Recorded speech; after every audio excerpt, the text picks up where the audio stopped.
인간의 잠재적 가능성을 총체적으로 보여준 레오나르도 다빈치. 왜 생각의 시야 코덱스를 거울에 비춰야 알 수 있도록 가꾸로 썼을까? 다빈치는 중세의 암흑시대 한가운데 있었고 세정에 밝고 처세에 능한 사람이었습니다. 나는 몇 년 전 제주 다빈치 뮤지엄 마니아였습니다. 홈페이지 동영상 자막과 배경음악, 그리고 아나운서의 해설을 즐겨 들었습니다. 미래를 보았는가? 미래가 보이는가? 다빈치가 바라본 미래의 세계는 아직 결정되지 않았다. 모나리자에 숨겨진 다빈치 미래의 꿈. 중세의 암흑 속에서 창조의 씨앗을 심고 르네상스를 빛의 세계로 이끌어낸 인류 최초의 문명 디자이너. 인류의 미래를 향한 꿈과 비전, 창조 발상의 기록 코덱스. 과거와 현재 그리고 미래로 이어지는 생각의 씨앗. 나는 2015년 로마와 이탈리아 7박 8일 여행도 다녀왔습니다. 밀라노 산타마리아 성당, 부속 건물 식당 벽화 최후의 만찬을 비롯하여 다빈치 고향 피렌체 뮤지엄도 관람했습니다. 자동차, 비행기, 로봇, 배, 방위산업, 도시화 건축, 생명공학, IT, 회화 예술에 이르기까지 레오나르도 다빈치는 생각의 패러다임을 바꾸고 미래를 꿈꾸는 최초의 문명 디자이너였다. 그가 제주에 왔다. 다빈치. 왜 제주에 왔을까? 지금 이대로는 인류 문명이 지속될 수 없기 때문이다. 지속 불가능한 현대 문명을 위해 다빈치는 어떤 미래를 보여주려고 했는가? 모나리자와 미래의 코드. 이탈리아 문화재청에서는 모나리자의 눈에서 새로운 다빈치 코드를 발견했다. 다빈치는 어떻게 미래를 상상할 수 있었을까? 보았기 때문이다. 보아라. 내가 가고자 하는 미래에 우리는 지금 다빈치 미래의 코드를 보아야 한다. 지금 이 시대는 새로운 문명 디자이너가 필요하다. 레오나르도 다빈치는 이탈리아 중북부 토스카나 지방의 산골 마을에서 1452년 태어났습니다. 14살 때 가족과 함께 피렌체로 이주해 베로키우의 공방에 들어갔습니다. 베로키우는 그 당시 피렌체에서 가장 유명한 공방을 이끌던 실력 있는 예술가였습니다. 다빈치는 그곳에서 20대 초반까지 미술 및 기술 공작 수업을 받았습니다. 제자의 재능을 알아본 베로키우는 레오나르도에게 그림을 맡기고 자신은 조각에만 몰두할 정도로 레오나르도를 화가가 되도록 배려했습니다. 그러나 레오나르도 생각은 달랐습니다. 67세에 사망한 레오나르도는 26세부터 사망할 때까지 자신이 구상하고 연구한 각종 무기와 다양한 식물류, 수학, 해부학, 기하학 등 참신한 아이디어를 종이의 앞장과 뒷장에 스케치하면서 글씨체를 거울에 비춰봐야 알아볼 수 있게 했습니다. 다빈치의 관심사는 인간성 해방과 인간의 재발견, 합리적인 사유와 생활 태도의 길을 열어준 근대 문명의 선구, 르네상스였습니다. 날마다 20시간을 시대적 요구에 부응하는 연구를 하면서 르네상스 시대에 결정적 공헌을 한 사람입니다. 레오나르도 다빈치는 평생 독신으로 살았기 때문에 자녀가 없었습니다. 그의 제자이자 동반자였던 프란세스코 멜지가 유산을 상속받았습니다. 프란세스코도 다빈치 코덱스를 공개하면 마녀사냥 표적이 될 수 있다는 사실을 알고 있었기 때문에 공개하지 않고 평생 간직하고 있다가 1570년 사망했습니다. 프란세스코가 죽고 조카 오라초도는 코덱스가 소중한 보물인 줄 모르고 고물상에 팔거나 가정교사와 친구들에게 나누어 주었습니다. 천만다행인 것은 조각가 폼페오 레오니가 일부를 찾아내 10개의 묶음으로 만들었습니다. 스페인 국왕 펠리페2세에게 팔기 위해서였습니다. 그런데 그것을 양도하기 전에 국왕이 죽었습니다. 사겠다는 사람이 없으니까 기계장치 스케치만 별도로 묶은 코덱스 아틀란티쿠스 망가지고 밀라노로 왔습니다. 그것이 현재 암브로시아나 미술관에 소장되어 있습니다. 사방으로 흩어진 코덱스 중에서 1690년경 화가 주세페 게츠는 트렁크 속을 뒤지다가 노란 종이 한 묶음을 발견했습니다. 그것을 런던 북서쪽에 있는 레스터의 영주 토마스 코크가 프랑스에 왔다가 구입해서 영국으로 가지고 갔습니다. 거기서 250년 동안 레스터 영주의 시골 사유지에 서재해 있었습니다. 1960년 부유한 미국인 사업가 아르망드 해머가 발견하고 돈을 지불하고 미국으로 가져갔습니다. 이때부터 다빈치 코덱스는 레스터 코덱스에서 해머 코덱스로 이름이 바뀌었습니다. 1994년 해머가 사망하자 해머 코덱스는 경매에 붙여졌습니다. 그때야 물건의 소중함을 알게 된 사람들이 경합을 벌리면서 가격이 천정부지로 치솟았습니다. 최종적으로 마이크로소프트사 회장 빌 게이츠가 물경 3,080만 달러 약 370억 원을 주고 샀습니다.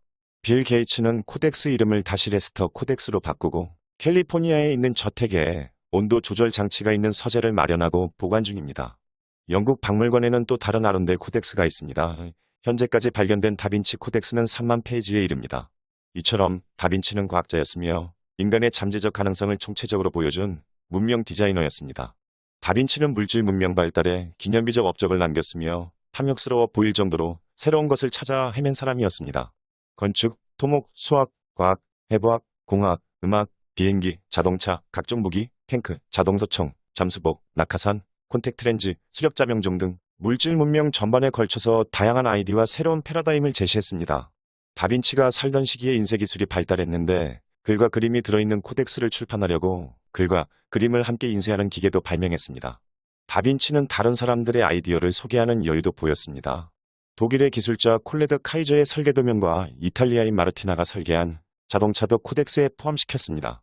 고대 로마 건축가 비트루비우스가 쓴 건축 10서 원문을 옮기면서 고대의 인체 비례를 그대로 받아들이지 않고 실제로 사람의 몸에 눈금자를 들이대면서 측정한 결과를 남겼습니다. 자연이 낸 인체의 중심은 배꼽이다. 누워서 팔 다리를 뻗은 다음 컴퍼스 중심을 배꼽에 맞추고 원을 돌리면 두 팔의 손가락 끝과 두 발의 발가락 끝이 원에 붙는 정사각형이 된다. 사람 키를 발바닥에서 정수리까지 잰 길이는 두 팔을 가로 벌린 너비와 같기 때문이다. 다빈치는 남자와 여자 시체를 39 넘게 해부했습니다.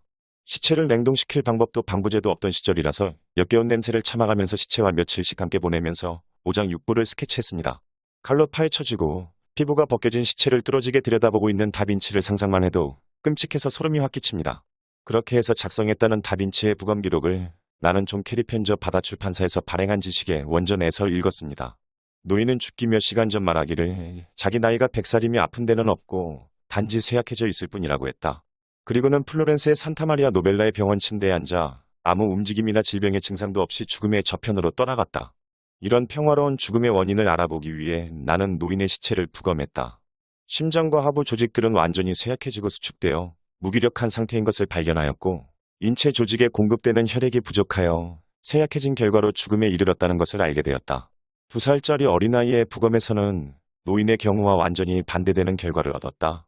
남자의 성기에 대한 기록도 있습니다. 이 녀석은 인간의 의지와 관련이 있는 것이지만 가끔은 자기 자신의 의지를 드러내기도 한다. 남자들이 그것을 발기시키고 싶어도 완강히 거부하면서 늘어져 있기도 하고 때로는 제 주인에게 의견을 물어보지도 않고 제멋대로 굴기도 한다. 가끔 남자들이 자고 있을 때 깨어나 있지를 않나, 써먹으려고 할 때 거부하거나 반대로 주인의 허락 없이도 활동을 하고 싶어 하질 않나. 이 녀석은 늘어져 있든 깨어나 있든 모든 게 자기 좋을 대로다. 이런 것을 보면 이 피조물은 마치 인간과는 별도의 삶과 지능을 가지고 있는 것 같다. 남자들은 이 녀석을 감추고 숨기려 들 것이 아니라 오히려 미사에서 신부들이 나타나듯이 근엄하게 드러내 놓아야 할 것이다. 중세의 암흑 속에서 창조의 씨앗을 심고 르네상스를 빛의 세계로 이끌어낸 다빈치는 세정에 밝고 처세에 능한 사람이었습니다. 십자군 원정 실패로 가톨릭 교회는 궁지에 몰렸는데도 교황 클레멘소스는 사치스런 생활과 파벌 근성을 버리지 못했습니다. 유럽의 주도권을 장악한 프랑스 왕 필리프 4세가 교황을 프랑스 남부 아비뇽으로 유배 보내는 황당한 사건이 있었습니다.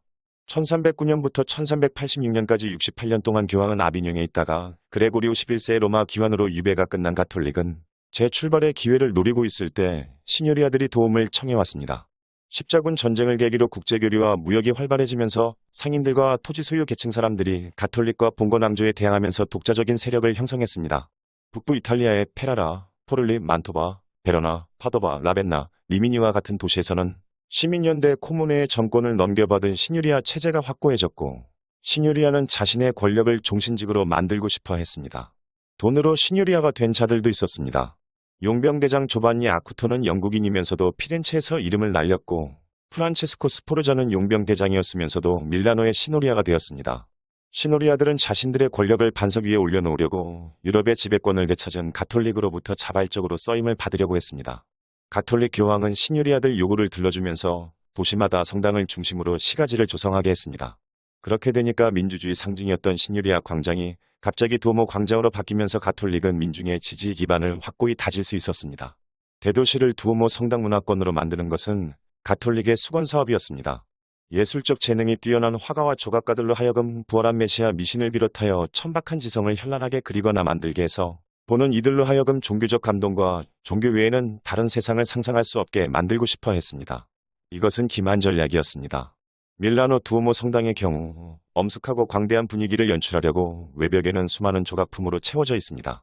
건물 지붕과 탑에는 135개의 성인 조상이 바늘처럼 서 있고 그 중에서도 유독 눈부시게 빛나는 것이 밀라노의 소신성모 마리아 조상은 금박을 3,900장이나 입혔습니다.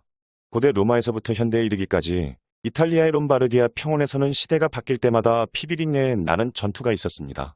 피렌체와 베네치아가 동맹을 맺고 밀라노와 1423년부터 10년 동안 싸웠다는 역사적 기록에 우리는 주목할 필요가 있습니다.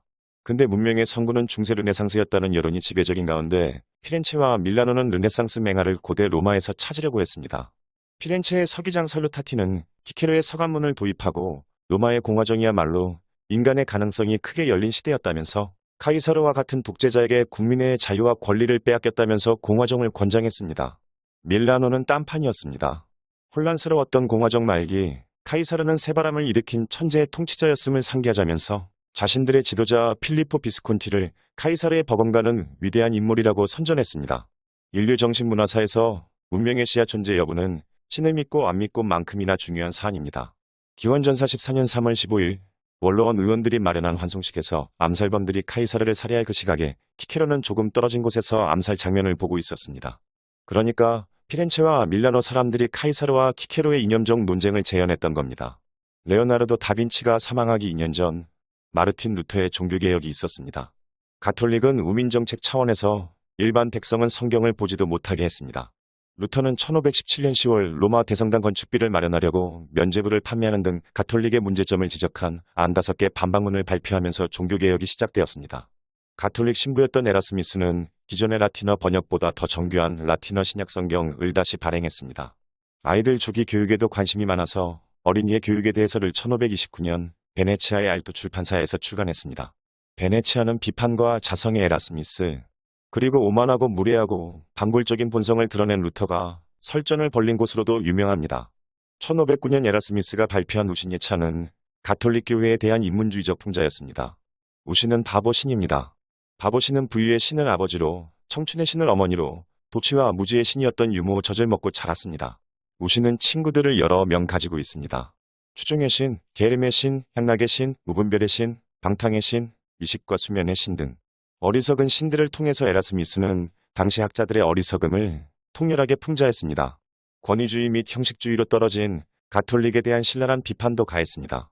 만일 교황이 기독교의 대리자라면 그리스도처럼 불행한 생애를 보내야 할 것이 아닌가. 그러나 지금의 교황은 영화와 행복 속에 있다. 꼬집었습니다. 가톨릭은 에라스미스를 이단시했으며 1521년 독일의 보름스에서 열린 신성 로마 제국 의회에서 루터의 종교개혁 운동을 단죄했습니다. 루터의 관할 영주 프리드리 현재는 루터를 안전하게 보호하려고 바르트부르크 성으로 피신시켰습니다. 루터는 그곳에 머물면서 에라스미스의 신약성경을 독일어로 번역하고 1522년 9월에 출간했습니다. 루터는 에라스미스 지지를 받으려고 여러 번 요청했으나 에라스미스는 종교개혁에 동참하기를 거부했습니다. 루터는 과격한 선동가였습니다. 믿음으로 모든 이성과 의문을 발밑에 두고 깔아뭉개야 한다. 성경의 내용이 의심스럽거나 다소 앞뒤가 맞지 않더라도 부정하지 말고 무조건 믿어야 한다. 주장했기 때문에 에라스미스가 거부했습니다. 신약 성경을 번역하고 개정 증보판을 출간한 에라스미스는 입장에서는 루터야말로 바보처럼 보일 수밖에 없었습니다.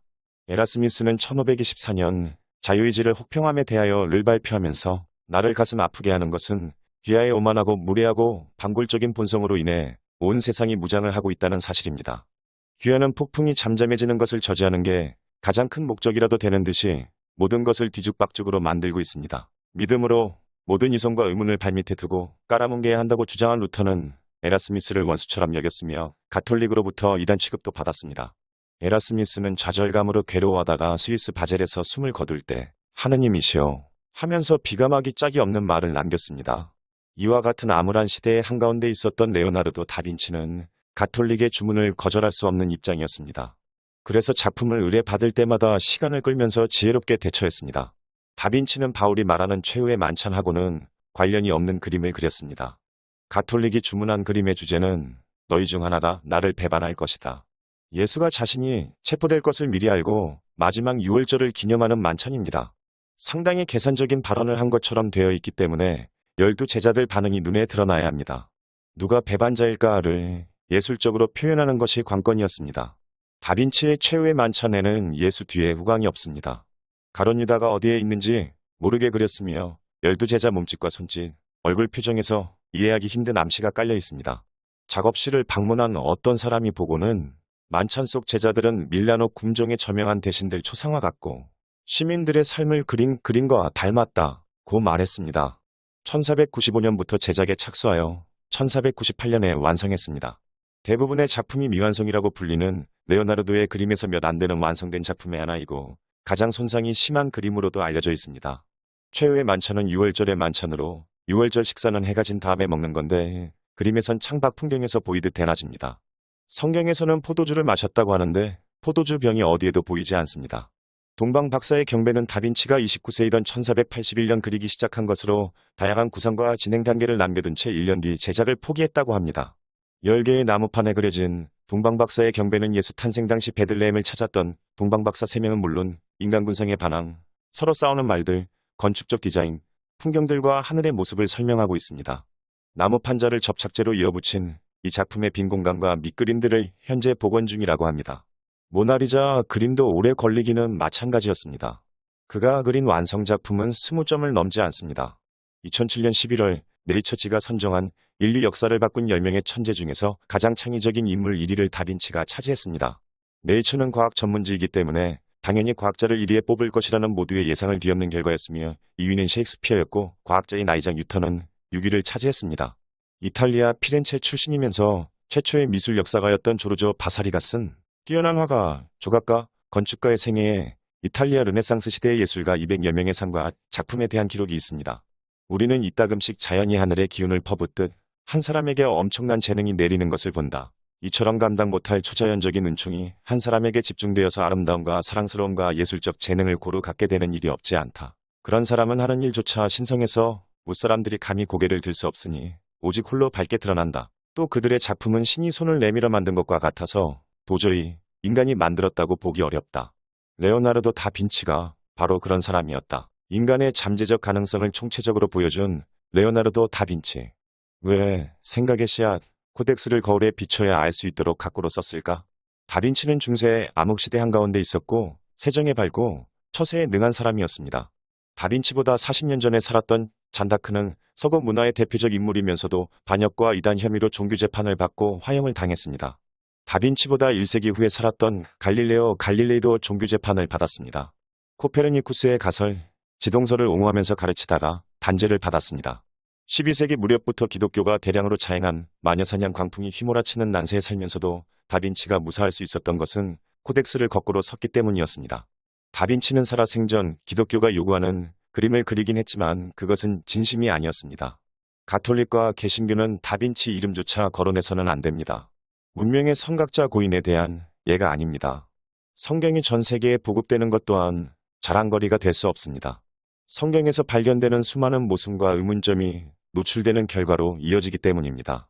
예술적 재능이 뛰어난 화가와 조각가들로 하여금 부활한 메시아 미신을 비롯하여 천박한 지성을 현란하게 그리거나 만들게 해서 보는 이들로 하여금 종교적 감동과 종교 외에는 다른 세상을 상상할 수 없게 만드는 기만 전술도 종말을 고할 때가 왔습니다. 복음서는 동시대를 살았던 목격자들의 저작이 아닙니다. 예수가 죽고 나서 35에서 65년이 지난 후에 예수를 몰랐던 사람들이 쓴 것입니다. 그들은 예수를 직접 알지 못했고 예수가 어떤 일을 했는지 직접 보지 못했으며 예수의 가르침을 직접 듣지 못했습니다. 그들은 예수와 다른 지역에 살면서 다른 언어를 사용했습니다. 이야기 자체도 공평무사하지 못합니다. 기독교인의 입장에서 썼기 때문에 자신들 선입견에 맞추어 이야기를 왜곡했을 가능성을 배제할 수 없다고 바트 어만이 말했습니다.